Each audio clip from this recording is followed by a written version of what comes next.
start, I would like to express my deepest gratitude to Sri Parameshwara, to my Sadgurnath, who has gradually raised me up to the person I am today, and the organizers of this great event, especially Sri Swamiji Vidyananda ji. I will be talking about a very topical issue. We all know very well that religious conversion is the biggest external challenge faced by Hindu society today. There is a reason why the conversion strategies of the Christians and Muslims are so successful in trapping and converting our Hindus. The reason has two sides. One side is they are learning their religion from a very young age. They not only learn their religion but also hatred towards other religions. They are taught that all those who are born in another religion apart from their own deserve to go to hell, and that it is their duty to save such people. They consider converting a person into their religion as a great holy deed. The Muslims are taught from their childhoods that according to Islam, converting another person into their religion is equal to performing Hajj 100 times. Every Christian and Muslim grow up with a missionary spirit, and that it is their sacred duty to convert others into their religion and save them. Their children are educated and brought up in their version of the religion, history, and current affairs. They twist history by teaching that the whole world was bad before Islam and that it was who made the world, they, Muslims, made the world better. They glorify the people who attacked us as heroes. That is how Alexander became Alexander the Great and Akbar became Akbar the Great. They teach to look down upon non-Muslims with disgust. And on the other side are our children who grow up with zero idea about dharma, darshanas, proud history, achievements of our culture and current affairs. Their focus is on just studying, passing exams, and getting a good job. They haven't even heard the word Sanatana Dharma. They don't know what it is. Neither they nor their parents have any interest to learn about it. That is our situation. Yes. Ashra Vidya Samajam is of the opinion that without solving the root cause, we can't bring a permanent solution to this problem. While we raise our children without teaching dharma, philosophies, history, or current affairs, the other side is actively teaching twisted versions of these to them right from childhood. In schools, colleges, through classmates, teachers, school management, through the academic syllabus, the newspapers and books they read, the news they hear, and the TV programs, movies, songs they watch, through all these means, a stage is prepared to brainwash our children in various ways. This is the underlying factor of all brainwashing strategies, including religious conversion. Muslims know that it is not easy to convert a Christian. Similarly, Christians know that it is not so easy to convert Muslims because both Muslims and Christians have been receiving systematic religious education from their madrasas and Sunday schools since childhood. So their major target becomes we, the poor Hindus. And they have been very successful in that. Now, talking about their conversion strategy through brainwashing. The first step is that they will ask us questions that they learn from their Sunday schools and madrasas. We don't know how to answer them. Secondly, they take advantage of our ignorance and start making criticism. The third step, they gradually bring us to a stage where we would be ashamed to call ourselves Hindus. In the fourth stage, they talk about their religion in such a way that anyone who hears it will have nothing to say against it. They train their children from a young age to talk convincingly about their religion depending on the type of person. When we hear that, we begin to think that their religious ideology makes more sense. When they realize that we have started inclining and believing in their religion, they change their strategy. There is only one God, that is Allah. There is only one book, holy book, that is Quran. There is only one messenger, that is Muhammad. And if we don't believe in this, they instill fear in us by saying that we will be sent to hell. They tell us about the brutal punishments in hell. Those who have watched the movie Kerala Story can understand the strategy of religious conversion and the mental trauma of those who fall into it.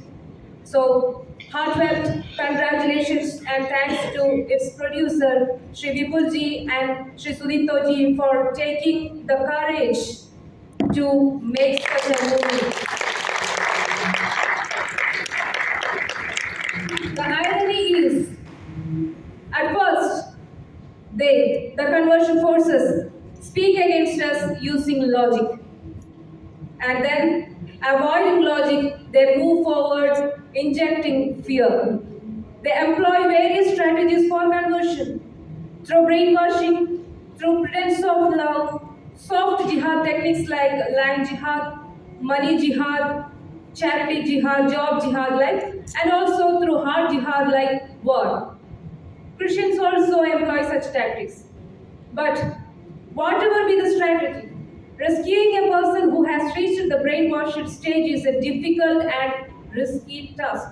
They are filled with intense hatred and anger towards Ishvara, Guru Paramparas, Hindu Dharma, nation, and family. Swami Vivekananda ji was right when he said more than a century ago that when a Hindu person converts, it is not just a loss of a person from the Hindu society, but also the creation of an enemy. My experience of converting into Islam is a testimony to this. I was born in a very orthodox and ritualistic family, but I didn't have any clear understanding about my dharma. I was wondering why we have so many gods and goddesses. I had many such spiritual doubts. And when I asked these to anyone, they either discouraged me from asking such questions or they gave answers which didn't satisfy my intellect. Hence, being fed up with getting unsatisfied answers, I avoided asking them and tried to focus on my studies, but these questions remained in my mind. While I went to college and later when I became a teacher, my classmates, colleagues and students, most of them were Muslims and they were very staunch and practicing Muslims. My friends always indulged in religious discussions in order to get the attention of non-Muslim students. These people played a key role in my journey towards converting into Islam. They kept on asking me questions about Hindu Dharma, the concept of God in it, and spiritual philosophies. They criticized and ridiculed, asking like, why do you people worship snakes, pray to storms? You have an elephant-headed God, a God with a monkey body, and countless things like this. They spoke insultingly about Shivalinga. So most of the times, when Ishwara Sankalpa of my dharma was being criticized and insulted, I was forced to keep mum due to lack of answers. Although I ignored them at first, the questions they asked me were haunting. I was feeling inferior about my dharma, and they took advantage of it. Even though there were several deities, I believed in one God, call it any name.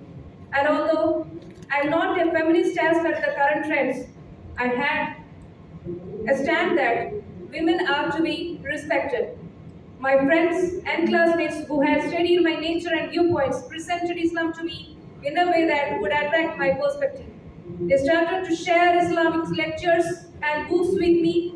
This continuous exposure to Islamic ideology slowly made me believe that Islam could be right.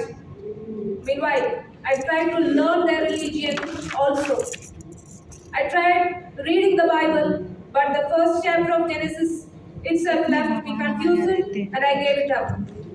And Hindu literature is so diverse, and most of them are in Sanskrit with various different interpretations with no uniformity. Naturally, Islam seemed to me more systematic and easy, and I was attracted to them. Instead of attraction, I will use the term pulled. My Muslim friends were advising me that no matter how much I perform namaz or observe fasting, Allah won't be pleased with me unless I cover myself in a burqa and hijab. So, in order to live as a true Muslim, just as they said, and be away from kafir parents, I decided to convert legally, living behind my family. I went to a conversion center in another district in Kerala. From the recited Kalima again, Shahadat Kalima again, and accepted the name Rahmat. There I could see many Hindu and Christian women aged between 15 and 15 to 16. Majority were young Hindu girls who joined there for conversion for the sake of their lovers. From there, I was taught against Bharat Mata, Hindu Dharma, and I had become a staunch jihadi who is ready to do anything for Islam, Allah, and Muhammad. My parents, with the help of the police, rescued me from there, and my parents took me to various people, Hindu scholars, priests, and native healers, etc., to bring me out of Islam. But nothing could take the Islamic ideology that has become deep rooted in me by then. As a final attempt, I was taken to Ashra Vidya Samajam to meet Acharya Shri K.R. Manoji. I had been hearing more about him, but before I reached Ashra Vidya Samajam, but I was confident in my faith in Islam and Allah that nothing or nobody can take me out of it. I was willing to go to any extent to prove that I am right. But situation changed.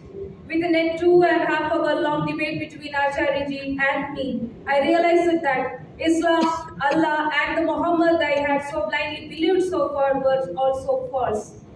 Many of the verses in the Quran were limited by the ignorant views of the 6th, 7th, and century Arabs, contradicting what science has proven. Absurd concepts like the earth is flat and is stationary are still believed in Islam. Also, I understood the fact that women had no status in Islam and were considered just as commodity. And what determines whether a religious ideology is right or wrong is based on Ishvara Darshana, the concept of God, and Jivana Darshana, the concept of life in it. If this goes against logic and reasoning, then there is no point in following such a religion. And I gave up Islam, finding my mistake, and learned more about Sanatana Dharma from Acharya Shri K.R. Manoji, who is spiritual master and part of 3 great Guru Paramparas, Adreya Parampara, Himalayan Siddhashrama Parampara, and Kriya Yoga Parampara. And I became disciple of Acharyaji, apologizing to my parents. Understanding the depth of and the importance, I dedicated myself to a great vision of taking Sanatana Dharma to the whole world. Since then, I have been working as part of the great mission of leading thousands like me to Sanatana Dharma by providing spiritual and ideological guidance so that no one falls into danger of religious conversion. Due to a shortage of time, I'm not talking much more about my experience. You can read about it in my book, Story of a Reversion. For the past 10 years, we have met many girls and women who were lured, trapped, and reached the verge of conversion. Some were or are not even aware that they are victims of love-trapped jihad. Ashra Vidya Samajam, my second mother, is a spiritual education center established by Acharya Shri K.R. Manoji. The mission of Ashvidya Samajam is the scientific and systematic fulfillment of Pancha Kartavyas of Sanatana Dharma, Adhyayana, Anushtana, Pracharana, Adhyapana, Samrakshana. And the uniqueness I found of Ashvidya Samajam is it's a systematic and scientific syllabus, anti-indoctrination or de-brainwashing system, and thirdly, the Dharma Pracharak Padhati, that is Hindu missionary project, door-to-door Sanatana Dharma preaching. And since its inception in 1999, we have brought back more than 7,200 women and men from the conversion. And I would like to add that 4 of us 20 plus people are lifetime workers now, and four of us wrote books on our experience, and 2 books are got translated. One is mine, and the second one is Reborn, written by Shanti Krishna. And the Marathi version of my book is going to be released in January. If 3 qualities, let me add few words also, because it is a serious issue that we have to discuss on. We can't shut our eyes, because this is the dangerous situation. We have people and organizations to solve lots of other problems which Hindu society faces. No, but there is not a proper, long-lasting answer for this big problem that is Hindu society facing, conversion. So let me finish my words. If 3 qualities are fulfilled: common sense, willingness to debate, and the integrity to accept and stand with the truth once convinced. These 3 basic qualities are enough to bring anyone back to Sanatana Dharma. This is the promise we have to get. I'm confident to say, because if I could come back, anyone can come back. Ashvidya Samajam has succeeded in the task of not only de-brainwashing those who have been brainwashed, but making them frontline soldiers capable of anti-indoctrinating anyone else. We would prove this to the world. If you allow me, I can read a few names here. Yeah, it's okay. But time is very precious. Yeah, of course. Finally, to the young fellows, I would like to say, not only think but also learn before you take any decision on religious conversion, because the decision is not only up to you but also for the generations too. We have a lot to study and understand about Ishvara's good blessings and great blessings, Sanatana Dharma Shastra, lineage of gurus, a great nation where this science originated, and about the martyrs, great martyrs who fought for the nation and Dharma. We should be alert of what is happening around us, and we should also be able to make wise decisions along with gaining knowledge. Dharmo Rakshati Rakshita. Once again, I thank the organizers of this great program and the audience showing patience for giving opportunity and listening to my words. Thank you again. Om Namah Shivaya.